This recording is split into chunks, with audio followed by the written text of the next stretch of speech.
Good evening, everyone. It is your Realtor Hugo here with another live. Thank you so much for tuning in. Today, it is another daily real estate live, and I am Hugo, your friendly realtor in Maryland. We're diving into an exciting new topic. Today, it's going to be building equity as a first time home owner. So, feel free, share the live with anyone that you know that might be interested. And I can't wait to hear what you guys think about this live. As always, we're going to be on your platforms of choice: Facebook, YouTube, LinkedIn, Twitch.com, X, and now Spotify, YouTube Music, and everywhere where you listen to your podcasts. We hope that you're all having a great night tonight. Really hope that you all enjoy the day and have had a great day. And today we're talking about equity. What is equity? What does it do for you? Why are we so interested in it? And what does it mean for a first time home buyer to build equity? Equity is the difference between what your home is worth and what you owe on your mortgage. Building equity is like growing your financial future. So let's get started with 10 essential tips. Number one, understand your mortgage payment. Your monthly mortgage payments go towards both interest and principal. Over time, more of your payments will go towards the principal, which builds equity. Make sure you understand your mortgage breakdown to see how your payments contribute to your equity. Understand your mortgage payment is key. In the beginning, most of your payments go towards interest, but as you continue paying, more go towards the principal, building your equity. A lot of times you might hear me say once you get to 20%, that's when you can refinance and take away your PITI, your private mortgage insurance, your PMI. That happens once you've built up 20% of your equity in the property and apply. Some places it will automatically deduct out after, I believe, 22%. But if you build up that much equity by paying your mortgage on time, you can save money after 20%. And remember, equity is money that you can collect once you sell the property and pay off all the pending amount that's due on your mortgage after the sale. Number two, make extra payments when possible. Any extra payments you make on your mortgage go directly towards the principal, helping you build equity faster. Even small additional amounts can make a big difference over time. Consider making extra payments when you can. Even a little bit extra can help you pay off your mortgage faster and build equity quicker. Remember, we're paying the principal with that extra mortgage payment. So if you can pay twice in 1 month, the first payment's going to be split up between your interest and your principal, but the second payment goes all straight to your principal. That is the key to paying off a property early and also building wealth in real estate early. Let me paint it to you this way. You pay twice a month for 7, 8 years. You are basically paying off 15 years worth of payments if you pay twice a month for 7 years, correct? Correct. So, with that being said, not only are you paying twice a month with that happening in that moment, but you're also deducting years from your interest on the back end. And that is more valuable than anything else because everyone knows time is the most expensive thing we have. So, why pay extra money?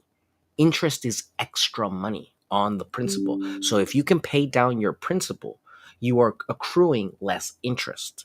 Remember, it's just like a credit card in that sense. Number three, keep up with home maintenance. Regular maintenance helps retain and even increase your home's value. This means your equity grows as the home's value increases. Keep up with regular home maintenance. Taking care of your home not only makes it a better place to live, but also helps keep its value up, building your equity. Remember, equity is how much difference there is between how you sell the property and you purchase the property for it and you owe on it. So If you make the property look very nice, if you can build up a lot of great appeal in the property, you might be able to sell the property for a lot more than it's worth. And maybe in a market where things are down, your property might be the property that sells for so much more. So we always want to be conscious of what improvements we make on the property to make sure that we're taking advantage of that return on our investment. Number four, make smart home improvements. Again, talking about improving the home. Invest in home improvements that add value.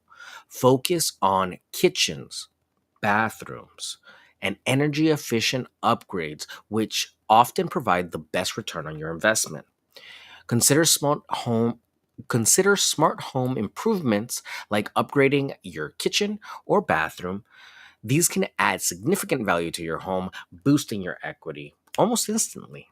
And if you can add or expand a basement, or if you can build out an independent exit on a basement, those are all things that are very, very good for your equity and building up appeal in that home. Number five, stay informed about your home's market value. Keep an eye on the real estate market and keep your home. And get your home appraised periodically to know its current market value. This helps you understand how much equity you have and gives you a better picture of how much your property is worth at the moment. Stay informed about your home's market value. Regular appraisals can help you see how much equity you've built as the market changes. And that's truly the key. The market's always going to go up, it's going to go down. People are always going to buy and sell real estate. It's when do you go in and buy and when do you get out and sell? And those are the two things, that difference point, that delta is what you have to keep an eye on. Number six, refinance your mortgage when appropriate.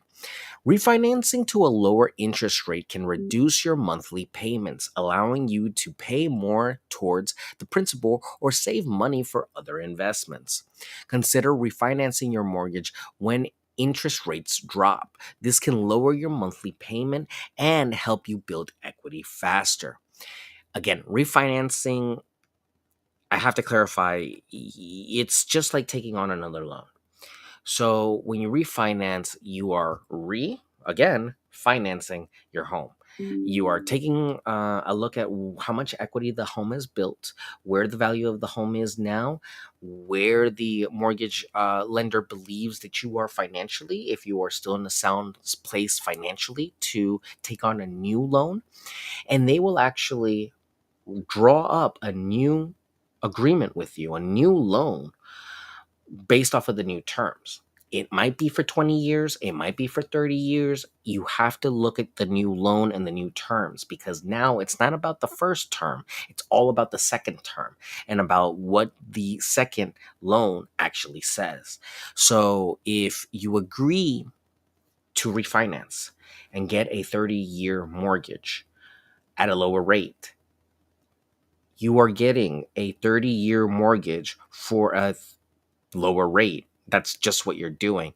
You are trading in your initial loan, cashing in all the value, getting a new loan for 30 years at the lower rate. That means you're going right back to square one when it comes to your interest and your principal and how much your equity is and how much you're paying back. Because remember, we're refinancing, we're financing again. So we're taking out a new loan on the property, and that goes right back to how much principal and equity we have. So keep in mind, if you refinance, you are basically starting the clock over again on your loan. So be careful with that, especially if you built up a lot of equity. It might not be worth it for you to refinance, especially if maybe you're later on in life and the expenses might be too much for you. All things to think about. Number seven, avoid taking on new debt. Keep debt low. Keeping debt low can help you focus on paying off your mortgage and building equity. High levels of debt can make it harder to manage your finances and build equity. And by build equity, they mean paying down more and paying more on your mortgage. Most people, if they have higher bills on their credit cards, aren't going to be spending more on their mortgage. So that is an easy way to, Take care of yourself for the future. While you can, pay for it now. Try to avoid taking on new debt. The less debt you have, the more you can focus on paying off your mortgage and building equity.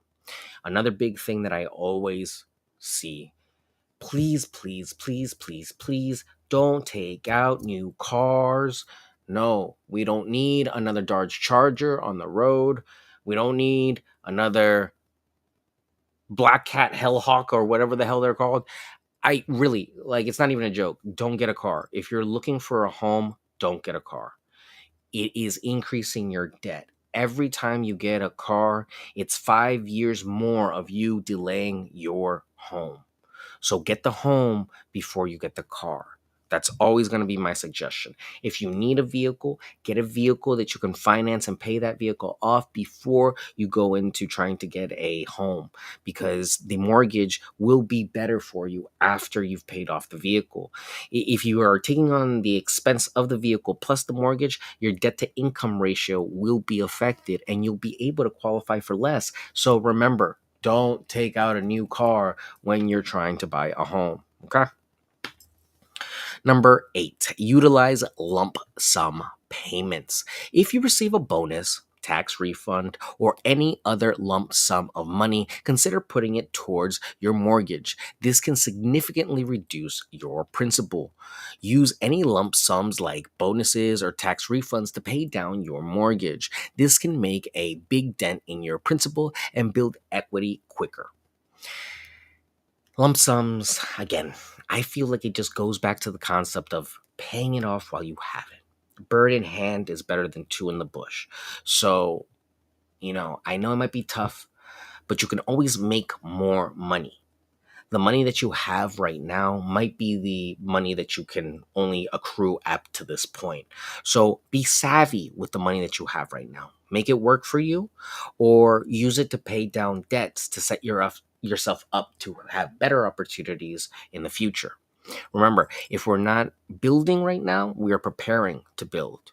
And that's something that you always have to be in one of those two modes. You're never resting. Number 9, rent out a room. If possible, renting out a room can provide extra income to help pay off mortgage faster. Just make sure it's allowed by your mortgage and local laws. Consider renting out a room if it's an option for you. The extra income can help you pay down your mortgage faster and build equity. The renting of the room could even go as far as renting a whole basement. So a lot of people, I highly suggest that if you're going out into the market to buy a new home and you don't need a lot of space, or your family is still relatively small, buy a home that you can afford that has a basement. And if you can, potentially revamp the basement, renovate it, and make it hospitable. Have a tenant down there. It is such a relief to have that extra $700 to $1,200 a month, depending on the situation.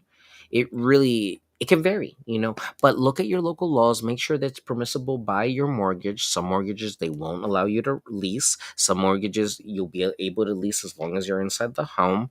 Some mortgages, you'll be able to lease after 2 years. So make sure you're paying attention to what type of mortgage you have and what the stipulations are if you do want to lease.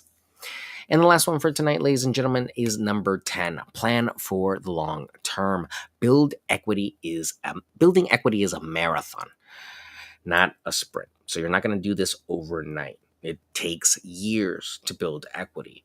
But that's why we're in the long game, because like real estate, like stock market, everything is for the longer window. And we're talking 5 years plus, maybe even as far as 10 years plus.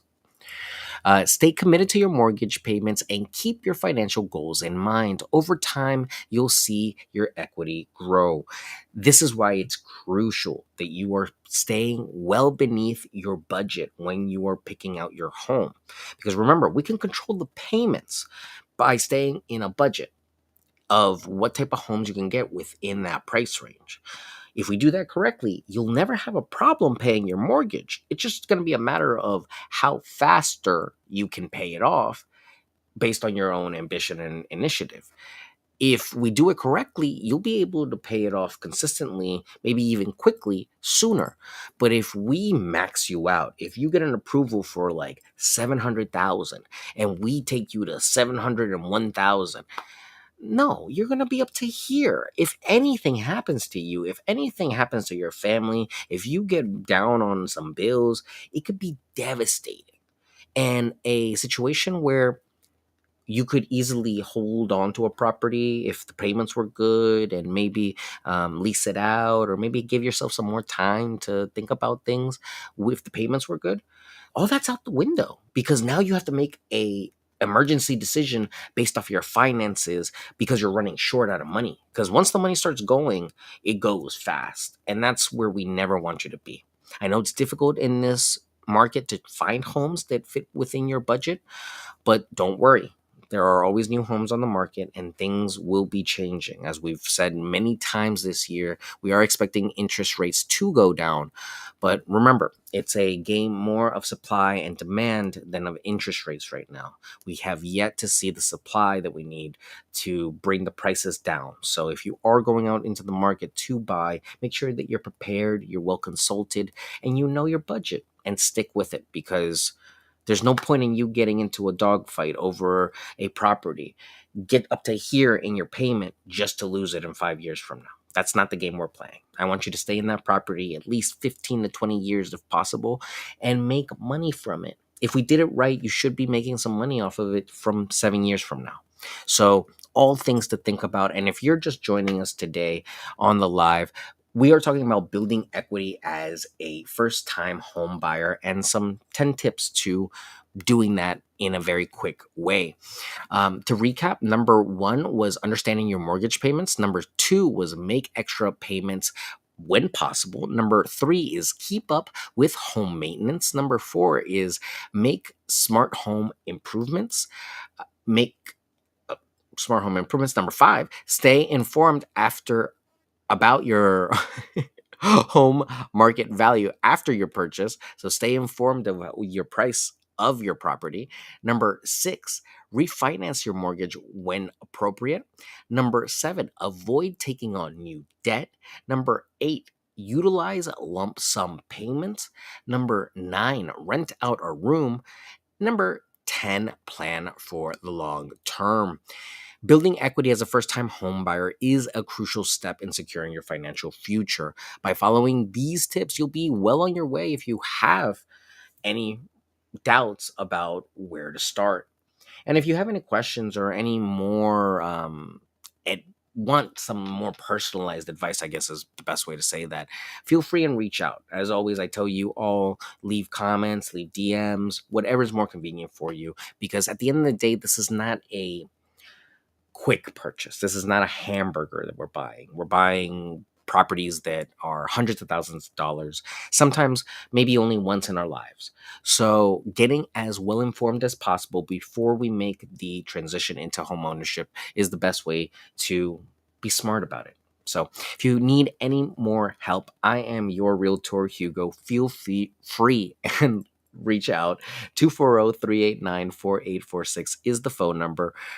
Hugo at lnf.com is the email, and yourrealtorhugo.com is the website. I'm all major platforms, so feel free and reach out and share the live. And we will actually have a double episode probably today and tomorrow. So please stay tuned for that. When it comes to tomorrow's lesson, we're going to be looking at budgeting for future home maintenance and repairs and some tips on what to do in that case. So really do appreciate all of you tuning in today. It's always great to see some familiar faces in the chat. And thank you all for sharing the live and all the great feedback on the podcast. I really do appreciate you all.